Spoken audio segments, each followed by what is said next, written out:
Bonjour, mon nom est Benoît Turcotte des Productions Illimitées. Comme première capsule, on va surtout parler de l'arc. Il y a eu beaucoup d'évolutions dans le domaine dans les dernières années, puis on va démystifier ça un petit peu là. On s'en va à la pourvoirie du lac Suzy dans quelques mois à la chasse à l'ours noir. Donc aussitôt que la température va le permettre, nos séances de tir vont commencer.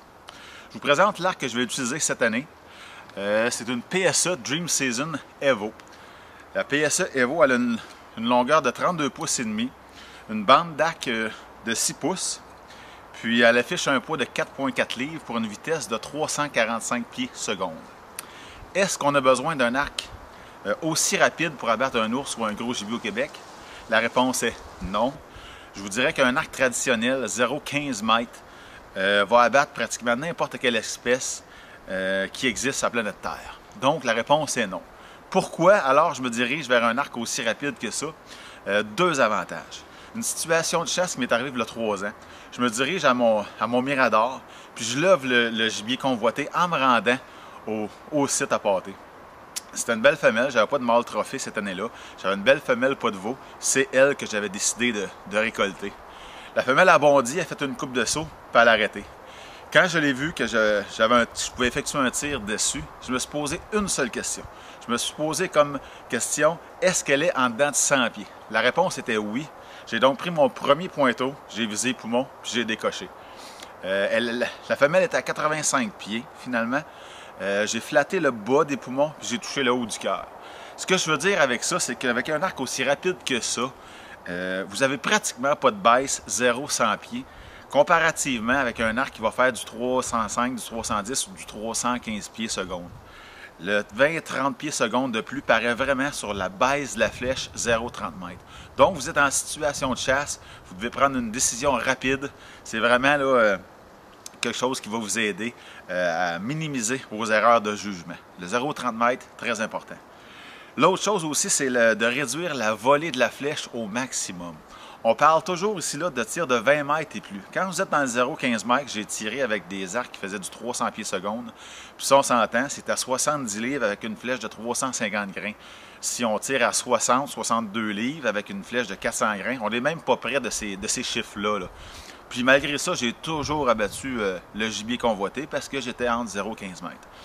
Quand vous allez à 20, 25, 30, 35, 40 mètres, puis vous voulez décocher une flèche sur un animal, plus vous allez minimiser la volée de la flèche, plus vous allez avoir de chances de bien tirer, de bien atteindre votre gibier. On a souvent vu des vidéos sur Internet, YouTube, etc., au ralenti, qu'on voyait très très bien qu'un chevreuil, exemple, à 20 mètres, a vraiment le temps d'effectuer un mouvement avant que la flèche l'atteigne. Donc, si vous avez un arc moindrement rapide, puis vous effectuez un tir à 20, 22, 25 mètres, il y a bien des chances que même si vous avez fait un tir parfait, qu'à l'arrivée de la flèche sur le gibier ait malheureusement bougé, ce qui peut avoir comme effet de blesser l'animal ou de le manquer. Donc, avec un arc très rapide, on minimise la volée de la flèche, donc l'impact est beaucoup plus rapide. On minimise le temps où le gibier peut bouger. C'est les deux aspects que je vous dirais que j'adore d'un arc rapide. C'est des arcs qui sont un petit peu plus durs à contrôler à cause de la bande d'arc qui est plus courte. Donc, ça prend quand même un peu de pratique. Mais je vous dirais que si vous pratiquez le moindrement, c'est quand même assez facile à contrôler un arc aussi rapide que ça. Donc, on y va avec le premier test. PSA ont vraiment vanté leur cam, comme de quoi que c'était un cam qui était vraiment facile d'étirement, qui n'avait pas de pic, excusez-moi l'anglicisme, mais c'était vraiment un arc qui était facile à tirer, malgré sa grande vitesse. Donc, on essaie ça. J'étais à 65 livres. Wow! C'est vraiment, vraiment facile. J'essaie ça, première flèche.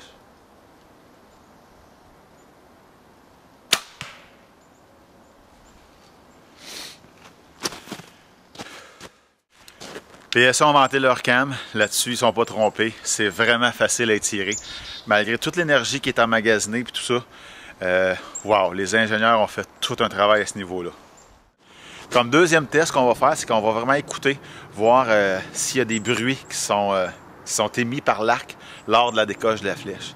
Un détail très important, on a parlé tout à l'heure du gibier qui pouvait entendre la décoche puis essayer de se déplacer. Donc, on va regarder la PSA Dream Season Evo à ce niveau-là, comment elle se comporte.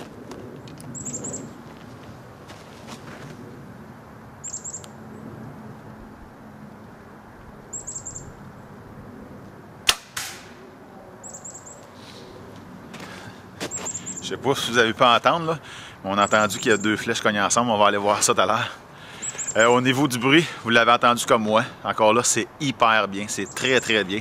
On peut voir que PSA a vraiment pas négligé les silencieux au niveau des branches. Je pense que vraiment, là, PSA, encore une fois, à ce niveau-là, a fait une très, très bonne job.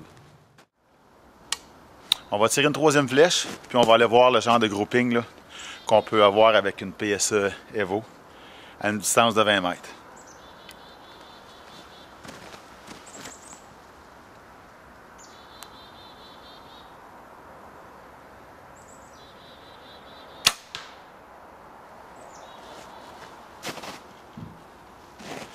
On va aller voir ça.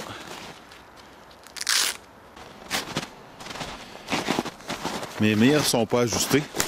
Donc, ce qu'on veut voir, c'est juste vraiment le grouping qu'on peut arriver à faire avec une PSA Dream Season Evo. C'est assez incroyable, merci. C'est un arc qui pardonne malgré sa grande rapidité. Puis, on arrive à faire des groupings assez impressionnants.